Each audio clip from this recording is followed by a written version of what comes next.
Inaresto ng Bureau of Immigration at National Bureau of Investigation o NBI ang 49 na dayuhan na sangkot sa iligal na operasyon ng Pogo sa Pasay City. Batay sa report ng Immigration, nahuli ang mga dayuhan sa isang gusali sa Macapagal Avenue noong Biyernes. Sangkot ang mga ito sa pang-scam online, hindi lang sa Pilipinas kundi maging sa iba't ibang bansa.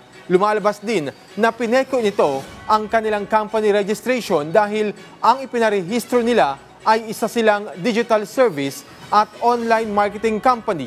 Kasama naman sa nahuli ang isang 29-year-old na Bangladeshi na nasa watchlist order dahil sa hinihinalang pagkakasangkot nito sa illegal recruitment activities at isang 25-year-old na Pakistani na nasa alert list order naman dahil sa umano'y kasong financial fraud.